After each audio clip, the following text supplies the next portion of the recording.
ပြမှာရှိစဟပြီနော် ။အိုတော်မဆက်ပေးနိုင်ပါဘူး။အသက်ကလည်းကြီးအလောက်ကလည်းမရှိ။ဒီလောက်ပြင်းပြင်းရေထွက်နေတော့ဘယ်မိန်းကလေးကယူမလဲ ဟုတ်ပါဗျာတကယ်ဆိုရင်လေဥမကျုပ်မင်းနဲ့ရွယ်တူပဲဗျဘာတွေးလို့ခေါ်မှာဘာတွေးလို့မခေါ်နဲ့တဲ့အိုးသားတယ်ဆိုလို့မခေါ်ပဲနေရတာဗျာ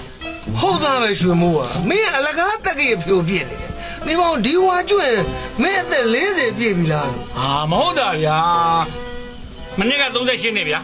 ဒီနှစ်39နှစ်လာမယ့်နှစ်ဆိုရင်36နှစ်ဒါပဲမလား ဘယ်နဲ့ကြောင့်တစ်နှစ်ချင်းရော့လိုက်တာ ကျွန်တော်အသက်က30နဲ့40ကြားမှာဟိုဘက်ကြော်မထဘူးစုံလိုက်စားလိုက်ဖြစ်နေ တခါကြီးနဲ့ကြုံနေရရွယ်သူလေ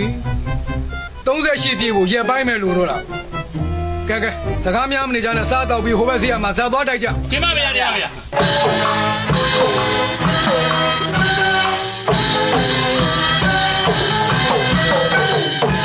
မင်းတို့ကပြီးကျွန်တော်လူထုထိုးဆိုင်တန်းနေထိုးမှာဗျာဟေး ဟေးဒုက္ခမင်းမနေ့ကလည်းတန်းချက်ကထိုးပြီးပြီဟာအော်တပည့်တော်ကလည်းကွာဆရာတင်ထားတယ်မင်းတို့ရှိတယ်လေကွာ ကပ္ပိယဆရာပါကပ္ပိယရဲ့ကပ္ပိယဆရာကပ္ပိယ တင်မခလေးမှာပုံစံလူကြီးမှာစကထားစကထားဖွင့်လေကွာ စကားပြလုံးလေး ဟုတ်ကဲ့နော်ဒီနေ့တင်ပေးရတယ်ဟာဟုတ်ကဲ့စကားပြေလို့ကဲအခုချိန်ကစပြီးတော့ပေးတယ်ကြီးခင်ဗျာဟောဒီကျွန်တော်မောင်ရွှေမိုးနဲ့ကိုပါဘွားတို့ကနေပြီးတော့ကပညာစမ်းကြပါလိမ့်မယ်နားဆင်ပေးရပါဗျာ မင်းသားမြတ်ကအောင်မလားမသိဘူး ကိုပါဘွားရေ ညာကိုရှင်မိုးရဲ့ ခဲကျွန်တော်ပညာရှိမောင်ရွှေမိုးကခင်ဗျာကိုမေးမယ်ဗျာ ညာရှိရဲ့မင်းသားမှာဗျ ခေါင်းကကတော့လက်မှာပတိကုန်းသူ့တကူလုံးအဝါဖုံးအဲ့ဒါပါတော့လို့ ဟာအဲ့ဒါလွယ်လွယ်လေးရဲ့ တော့ကြမအောင် အဲ့ဒါဥစဉ် မာတေ